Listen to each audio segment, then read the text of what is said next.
कहानी की शुरुआत में एक लड़की की शादी ऐसे लड़के से होने जा रही थी जिसे वो बिल्कुल भी पसंद नहीं करती थी।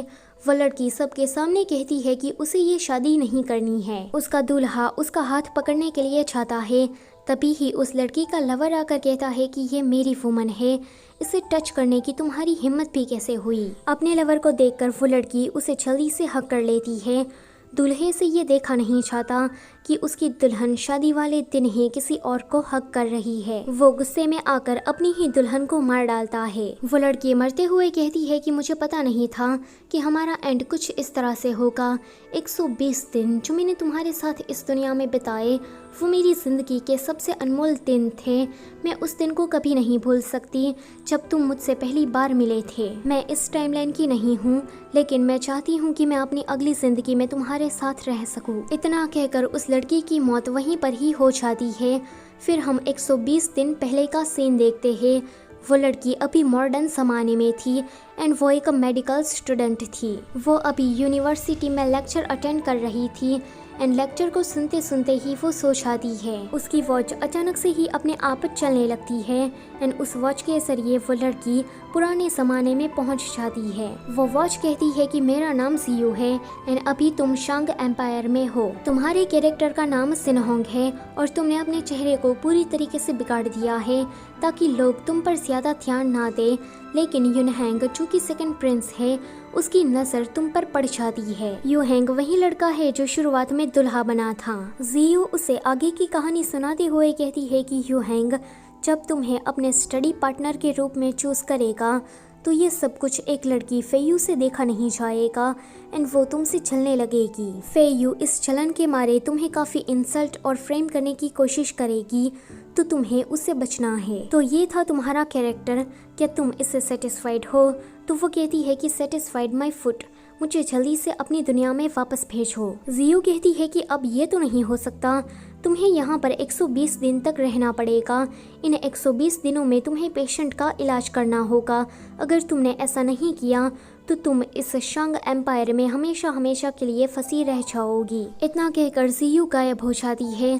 जिनहोंग देखती है कि वो तो सच में पुराने जमाने में आ गई है। वो इस जगह को देखकर एंजॉय करने का सोचती है, लेकिन तभी ही एक भिखारी जैसा लड़का आकर उसे चिपकने लगता है। वो कहता है कि प्लीज मुझे छोड़कर तुम मत जाओ। तभी ही वहाँ पर यूहेंग और फेयू आ जाते हैं। फेयू कहती है कि जिनहोंग तुम तो बड़ी बेशर्म निकली, अब तुम क्या किसी भिखारी को डेट करने वाली हो? जिनहोंग सोचती है कि अच्छा तो ये है वो छलकुकड़ी फेयू, ये मुझे इस भिखारी लड़के के साथ छोड़कर फंसाना चाहती है। वो उसे कहती है कि तुम्हारे जैसे कैरेक्टर 5 एपिसोड से ज्यादा टिक नहीं पाते। तुमने क्या अपनी आंखों से देखा है कि मैं इस भिखारी को डेट कर रही हूँ? फेयू उस लड़के को इशारा करती है तो वो लड़का जिनहोंग की हेयरपिन निकाल कर कहता है कि ये हमारा लव टोकन है। फेयू कहती है कि ये तो तुम्हारी ही हेयरपिन है जो कि तुम हमेशा से ही पहनती आ रही हो। जिनहोंग कहती है कि क्या ये मेरी हेयरपिन है? ये तो बड़ी अच्छी है। दूर से ये सारा नज़ारा कहानी का मेल लीड युलोंग देख रहा था। उसका गार्ड कहता है कि ब्लड कर्ज आप पर हावी होने वाला है, तो ये हो इससे पहले ही हमें घर वापस चले जाना चाहिए। युलोंग सोचता है कि जब मैंने इस लड़की को देखा तो मुझे इतना ज्यादा अजीब क्यों लग रहा है। वो लड़का जिनहोंग को गिराने वाला था, लेकिन तभी ही युलोंग आकर उसे बचा लेता है। ये नज़ारा देखकर सभी लोग शॉक हो जाते हैं। जिनहोंग सोचती है कि ये लड़का तो बहुत ही ज्यादा हैंडसम है। युलोंग कहता है कि तुम कब तक मुझे ऐसे ही घूरने वाली हो। युलोंग यूहेंग का 13वां अंकल था। यूहेंग उसे कहता है कि जिनहोंग मेरी स्टडी पार्टनर है, आज उसने हंगामा मचा दिया तो उसके बदले में मैं आपसे माफ़ी मांगता हूँ। आप उसे मेरे हवाले कर दीजिए ताकि मैं उसे सजा दे सकूँ। युलोंग कहता है कि इसने मेरी चीज़ चुराई है। ये सुनकर जिनहोंग शॉक। यूहेंग कहता है कि इसके बदले में मैं आपका हर्षाना दूंगा, बताइए कि वो चीज़ आपकी कितने की थी। युलोंग कहता है कि 10,000 चांदी की मोहर। ये सुनकर यूहेंग की बोलती बंद हो जाती है एंड युलोंग जिनहोंग को लेकर वहाँ से चला जाता है। फेयू के पास एक गार्ड आकर कहता है कि हर महीने की 15 तारीख को युलोंग अपने सारे गार्ड्स को डिसमिस कर देता है एंड घर में अकेला ही रहता है। फेयू कहती है कि ये तो अच्छी बात है, फिर तुम सभी लोग प्लान के अकॉर्डिंग ही सारा काम करो। यहाँ जिनहोंग युलोंग के घर में बैठी थी। वो सोचती है कि वो मुझे यहाँ पर लेकर क्यों आया है। मैं तो ठहरी नए एरा की लड़की, independent, cute, pretty and tough. क्या वो मुझे पसंद करने लगा है? लेकिन जब वो अपना चेहरा आईने में देखती है तो उसके चेहरे पर काफ़ी ज़्यादा दाग थे। वो कहती है कि ये मैंने अपने चेहरे का क्या हाल बना लिया है। तभी ही कोई वहाँ पर आता है एंड सिन्होंग को बेहोश करके छत के ऊपर से नीचे फेंक देता है। आज फुल मून की नाइट थी। युलोंग का ब्लड कर्स भी उस पर हावी होने जा रहा था, लेकिन एक ही सेकंड में पूरा सीन पलट जाता है। ये दोनों हवा में फ्लोट कर रहे थे। जैसे ही युलोंग सिन्होंग को टच करता है तो उसके ब्लड कर्स का जो दर्द होता है वो अचानक से ही कम हो जाता है। फिर वो दोनों धड़ंग से नीचे गिरते हैं। युलोंग सोचता है कि अभी मैंने इसे हक किया तो क्या इस वजह से तो ये नहीं हुआ ना। वो उसे दोबारा हक करके देखना चाहता था, लेकिन सिन्होंग कहती है कि तुम ये कर क्या रहे हो। वो गुस्सा होकर वहाँ से चली जाती है। गार्ड आकर युलोंग को उठाता है। वो कहता है कि आज आपको ज़्यादा दर्द नहीं हुआ। युलोंग सोचता है कि इस लड़की में ऐसी क्या खास बात है, ये मेरे ब्लड कर्स के उस जहर को मैनेज कैसे कर पाई। सिन्होंग अपने कमरे में आकर सोच रही थी कि माना कि वो मुझे पसंद करता है, लेकिन इसका मतलब ये नहीं है कि वो मुझे हक करेगा।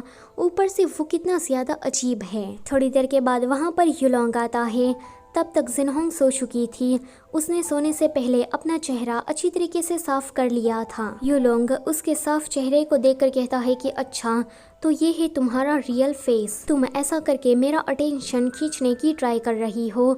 इतना कहकर वो उसकी हेयरपिन को चुराकर वहाँ से चला जाता है। अगले दिन जीयू उसे उठाते हुए कहती है कि आज तुम्हारे मिशन का पहला दिन है। तुम्हें किसी पेशेंट को बचाने के लिए जाना है। जीयू उसे एक मैप देती है। उस मैप के जरिए सिन्होंग उस जगह पर पहुंच जाती है जहां पर उसे एक पेशेंट का इलाज करना था। उस जगह पर इस कैपिटल के सारे कैदियों को रखा था।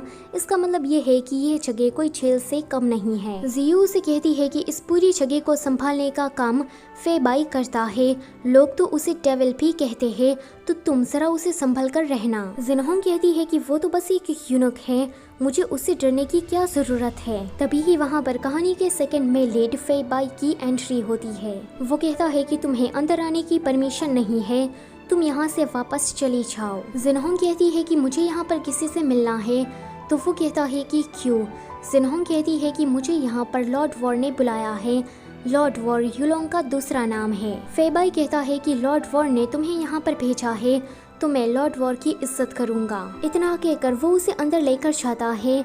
सिन्होंग जेल के अंदर जाने के बाद मैप के जरिए उस पेशेंट को ढूंढ रही थी। फेबाई सोचता है कि ये लड़की जिस तरह से जा रही है तो दिखने से ऐसा लगता है कि ये लड़की इस जगह से अच्छी तरीके से वाकिफ है। सिन्होंग जब उस पेशेंट को देखती है तो वो लड़का और कोई नहीं पर शुरुआत में वो जो भिखारी आया था वही था। जीयू उसे कहती है कि देखो, तुम एक डॉक्टर हो, तुम्हें अपनी पर्सनल दुश्मनी को काम के बीच में नहीं लाना है। सिन्होंग कहती है कि पता है मुझे, तुम मुझे सिखाओ मत। वैसे इक्विपमेंट कहाँ है? जीयू कहती है कि इक्विपमेंट यहाँ नहीं है, तुम्हें अपनी माइंड पावर के जरिए इक्विपमेंट को लाना होगा। ये सुनकर सिन्होंग बिल्कुल वैसा ही करती है एंड थोड़ी ही देर में वो उस लड़के की सर्जरी कंप्लीट कर देती है। फेबाई सोचता है कि मैंने अपनी पूरी जिंदगी में ऐसे इक्विपमेंट नहीं देखे, ये लड़की आखिर में है कौन। सिन्होंग सर्जरी करके जब बाहर आती है तो फेबाई उसका इंतजार कर रहा था। सिन्होंग सोचती है कि ये यूनुक तो काफी ज्यादा कूल है, तो जरूर उसका चेहरा भी हैंडसम होगा। इतना सोचकर वो उसका मास्क निकालने के लिए जाती है एंड गेस व्हाट, वो सच में बहुत ही ज्यादा हैंडसम होता है। इसी के साथ पार्ट नंबर 1 होता है यहीं पर ही खत्म। वैसे गाइस, आपने ऐसे सुपरनेचुरल ड्रामास को देखकर कभी अपने मन में फेक सिनारियो बनाया है कि मेरे पास भी सुपरनेचुरल पावर है, मैं ये कर सकता हूँ, मैं वो कर सकती हूँ? अगर आप लोगों ने भी मेरी तरह ऐसा किया है तो कमेंट में यस टाइप करना मत भूलना, और वीडियो से जाने से पहले लाइक, शेयर और मेरी चैनल को सब्सक्राइब कर देना। Thanks for watching.